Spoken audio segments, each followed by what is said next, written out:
Hi there. Welcome once again to reading Aristotle's Nicomachean Ethics. Today we're in the penultimate chapter of Book 9 on friendship, chapter 11. This won't be a long one. This is going to probably be this is not going to be but a little shorter than the last video, but not maybe longer, but we'll see. Let's go right to the text. Right here, go here, right here. One does one need friends more in good fortune than in misfortune? Whoa. This question, this remember that we have, should the happy person need friends at all? Right? That was the other question, right? Um, this is the next kind of question thing, right? We need friends? Does one need friends more in good fortune than in misfortune? For people seek them out in both cases. Those who are unfortunate and need aid, and those who are fortunate need to live together with those whom they will benefit, for they wish to do some good, right? This idea that we're doing good, benefit, to give help, to assist, to care for, right? This is the conception of love. I think I need to go talk to my friend Trevor. Trevor and I have not, we've been talking about this, and I need to see if he's done something. And he probably has, and he's been busy. My friend Trevor and I should do something on care. We need to do something and write something on care. I think care is. I want to see what he does with the concept of care, because this idea of doing care, helping, the love, the fourfoldness of love in C.S. Lewis's Four Loves, right, hits us on this question. So therefore, this is why it's so interesting. This question here is kind of like, well, we want to do good for people, right? Is it we need it? Those of us who are in need of help want friends, someone who help us, and then those of us who are want to do good to other people, right? This, in other words, so therefore, for those we seek out both cases, right? This idea we both fortune and bad fortune. Those who are unfortunate need aid, and those who are fortunate need to live together with those who they will benefit, for they wish to do some good. This is more necessary, of course. This is more necessary, of course, in misfortunes. And so, in these cases, a person needs those who are useful to him. Right? Misfortune is important. Misfortune. This is more necessary in cases of misfortune because you need those people. But friendship is nobler in good fortunes. In other words, it's more beautiful. In other words, it's useful, it's beneficial in the cases of misfortune, but it is nobler, it's more beautiful in more kalos, in good fortunes. And so it is that people and so it is that people also seek out those who are decent, right? It is more choice-worthy to benefit the decent and to pass through life with them. In other words, it's going to be more choice-worthy. It's going to be to benefit the decent, and it's going to be more choice-worthy to have share a life with decent people. For the mere presence of friends is pleasant in both good fortune and misfortune. The pain of those who are suffering being alleviated when their friends share it with them. So therefore, in other words, even though it's more choice-worthy to the good is the more choice-worthy. And to be surrounded by the good is also choice-worthy also. To benefit the decent and to pass through life with them. But for the mere presence of friends is pleasant in both good fortunes and misfortunes, and the pain of those who are suffering being alleviated when their friends share it with them. Hence, too, sometimes, hence, too, someone, sorry, correction, hence, too, someone might be perplexed as to whether people share in their friend's suffering as though taking up a load, or rather the presence of the friend, which is pleasant, and the thought of their sharing in the suffering lessens the pain. So this is a problem. In other words, this is a perplexity. Hence, too, some might be perplexed as to whether people sharing in the friend's suffering, as though taking up a load, or rather the presence of the friends, which is pleasant. What is it, the taking up the load, or is the mere present? And the thought of their sharing in the suffering lessens the pain. But whether it is, for these reasons, then that those who suffer are relieved, or something else, let us leave aside. In other words, is it no? Because he seems to say, he brings up the question, but then he just says, listen, okay, is it for this reason? Is it is it whether for these reasons then that those who suffer are relieved, or for some other reason why they're relieved? Do they, by the mere living, by the fact that they took their pain away from them, taking up the burden from them, relieving them of a burden, or helping them with their share their burden, or is it just the mere presence of the friend? Which of these is the case? Now, his argument is he says, well, whatever, it doesn't matter in that sense. He says, but whatever it is of these reasons, then maybe they're both true in a sense. They're both valid, right? Though the point, in other words, then that those who suffer are relieved. Then in other words, the point is not that why they're doing it or how this is being done, but that it's being done. That those who are suffered are relieved, or something else, right? Let us leave that aside. Though the point mentioned does appear to happen. In other words, this issue does appear that they are relieved. But the presence of friends seems to be some mixture of these considerations. So he answers now, even though he says I'm putting it aside, says the presence of friends seem to be a mixture of these. For seeing friends itself is pleasant, especially for someone suffering misfortune, and is some aid in not feeling pain. Both the sight of a friend and his speech are apt to console one, if he is tactful, since he knows his friend's character and in what way he is pleased in pain. So therefore, the tactfulness of it, there's a tactful. It can't be too honest. That, in other words, it can't just be tactful. That telling him the right thing, knows his character.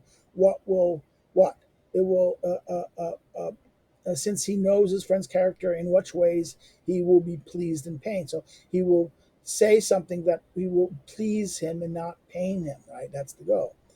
Hence, yet to perceive a friend being pained by one's own misfortune is itself a painful thing, right? Yet to perceive a friend's being pained by one's own misfortune itself is a painful thing. For all avoid being the cause of pain to their friends. So therefore, if I'm the cause of the pain, this is a problem, right?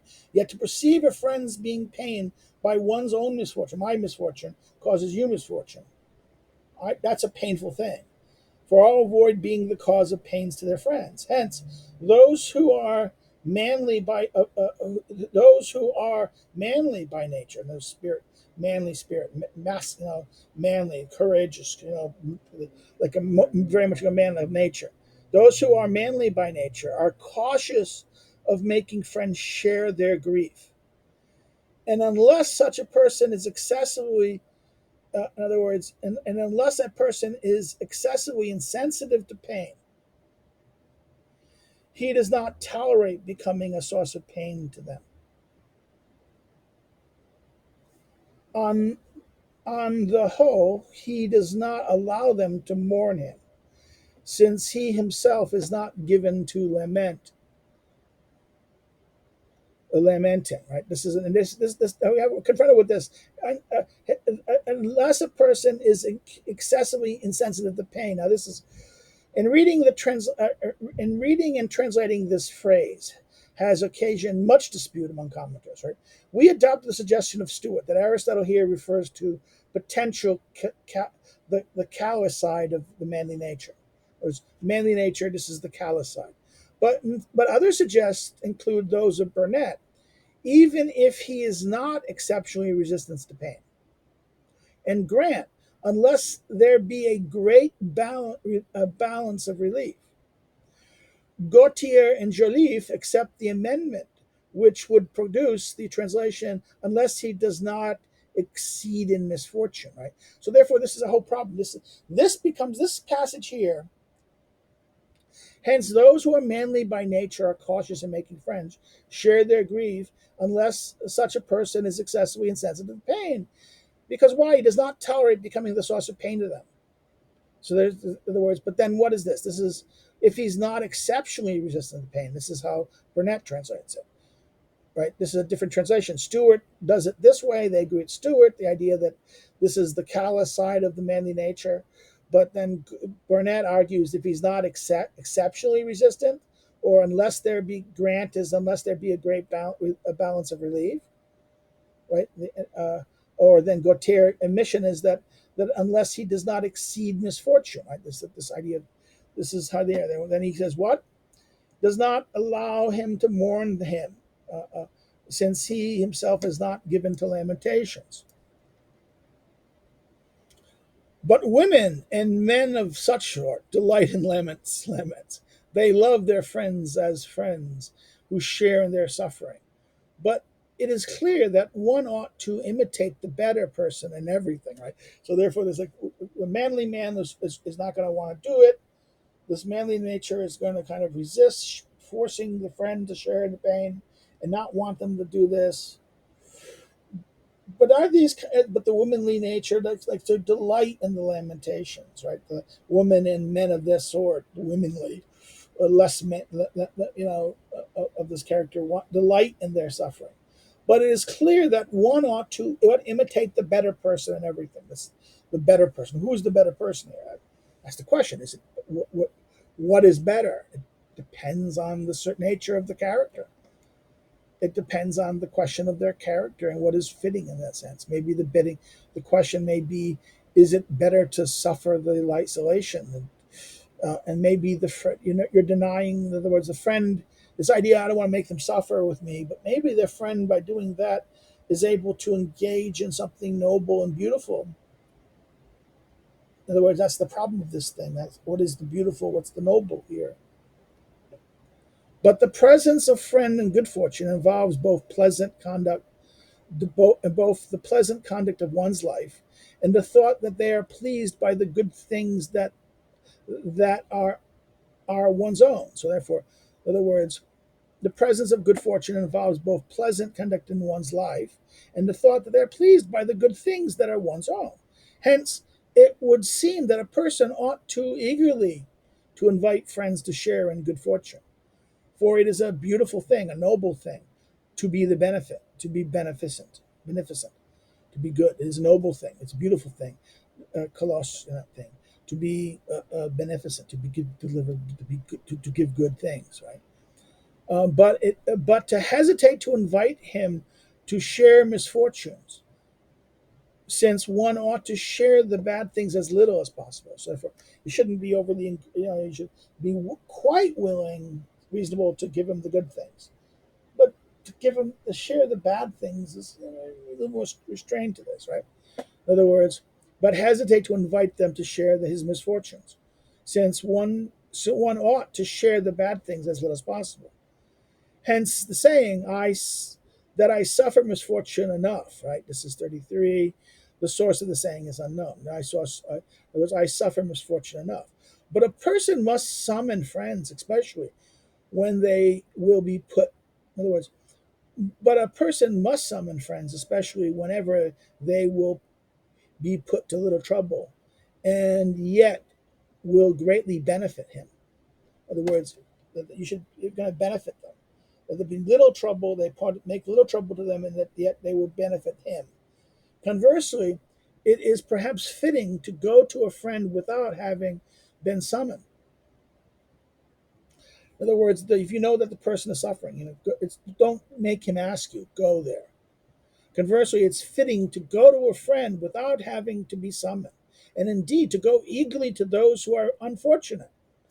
In other words, you should not be waiting for them to call you, but they may not call you. You should be the friend who goes there. Go to them. This is that. There's a country song. There's a country song by. Oh, come on. You know who your friends are. When, this is the problem. Is good times, friends are everywhere. It's when the bad times hit. This is where you know your true friends. Those who will show up to you at the time. The truth. This is the moment. This is in good times. This is Machiavelli's line. In good times, everyone. That's Machiavelli. The Machiavellian position here is the problem is friends who are gotten too easily will not be there when you need them. Men will promise you a lot, but then the crisis happens and they won't show up. Now, if the excuses not to go, you know who your real friends are only in crisis. In that sense, this is the kind of Nietzschean perception, Machiavellian perception of this. The friends, you know who your friends are in these extreme cases, because they will be the ones who show up. So therefore, you don't have to summon them. They will be the one who knows that you're in trouble and they'll be there. For it belongs to a friend to do some good, especially for those in need who do not expect it. In other words, they don't expect it. They're not going to ask you for it. They're afraid to ask you for it. They don't want to give you the grief, right? They're not going to summon you. They're manly. They're not going to. They're going to hide it. These people like this are not going to call for your help, and you should go. It's because you have the good. You can do this. It belongs to a friend to do some good, especially for those in need who do not expect it. For both parties, it is beautiful, more nobler and more pleasant, if it is fitting also to cooperate eagerly in the friend's good fortune. It is fitting also to cooperate eagerly in the friend's good fortune. For even in these there is need of friends. But be slow to request being done some good. In other words, go help and help themselves, be friends with their enjoyment, but don't be eager to get good benefit. Okay? Be slow to request being done some good. Since it's not it's not beautiful and noble to be eager to be benefited. Okay, that's why the person who's suffering pain doesn't ask. He doesn't want to inflict his pain to this. So yes, it's not. In other words, that's why it's you go to benefit him. Now you go to pleasures. If you're going to go there to enjoy the pleasures or the good things, or the benefit, the good fortune and good benefit of others, then you shouldn't go there expecting them that they're going to help you. That's ignoble. There's nothing wrong with going there and enjoying enjoying their good fortune and good luck. It's ignoble when you go there expecting that they're going to help you. This is that line, right? It is in need of friends. Be slow to request being done some good, since it's not noble to be eager to benefit it. Yet in refusing aid, one perhaps must be aware of a reputation of unpleasantness. For sometimes this happens. If you're going to refuse aid, if someone who needs the aid, you refuse it, there's going to be prepared for a reputation of unpleasantness. It may be unpleasant. Because sometimes this happens. In other words, you decided, I'm not going to help you. Well, the problem is a friend in need and you refuse to help. That is, you're not a real friend then. That questions the quality of questions your beneficence, one. It questions your character in that sense. This is the danger of that moment. This is why it's kind of if someone actually aids, you have to look at a question. You have to look at it from the point of view of, is it just something they really merit it? Is their need is real? Or is it just simply that they're just being a little greedy and maybe they're being bad, their character's bad? So beware the reputation of unpleasantness. The presence of friends, therefore, appear choice. In other words, the presence of friends, therefore, appears choice-worthy in all cases. So let's stop here. Put your questions or comments or things like this up this thing. Hit the like button. Please like it. Hit the like button if you liked it, really, because it helps the algorithm. It helps to that brings attention to these videos and these channels and these things. People looking for them. If you have, like I said, if you have questions, I'll respond to them in the question section. Please, when I see them. If you've not subscribed, please consider subscribing. If you like the video, share it far and wide. Okay, share it far, share it on your social media, share it around. Again, this also helps the algorithm, as does subscribing. Bringing attention to the site to that people to check it out. They can check what we're doing here on the finishing up Aristotle's Ethics. Go maybe even if they're coming late, they can go back and watch the earlier videos and watch what we're doing in the Ethics. Um, Another thing you can do is what? Oh my God! You can lead us to the the other videos of politics, and other videos and the things. So check it out. You want to follow me on social media? The links are below to my social media links. You want to know more about me as a scholar and a researcher? Check out my scholarship and research. You can check out that stuff with the links below those. And if you want to, you can uh, uh, uh, help me to do what I do. A little bit of begging in a sense. I mean, we're not monetized yet, and so I don't have that little buddy give button. I would like to, so I get change here. You can throw a dime in it like anytime you want. Help contribute to this thing. A dime here, a dime there would a buck here, a buck there would be just pretty damn nice. It helped things out a little bit. Particularly as we get older and you know things happen, right? Um, Another way you can help by helping, you can do Subscribe Star. Links are through Subscribe Star and Patreon, links below. Another way you can help is by buying one of my books listed below. The three books currently available are listed below. You can go to your bookstore or through an online book like Trello, like Amazon, Barnes and Noble, or whatever, and Libris, or you name it. You can do it also through your the publisher itself. Well, that's it. We'll look next time we meet. We'll look at chapter 12, and we will finish up the book 9 of the dialogue, the discussion on friendship. Take care and have a good day. Take care. Bye bye.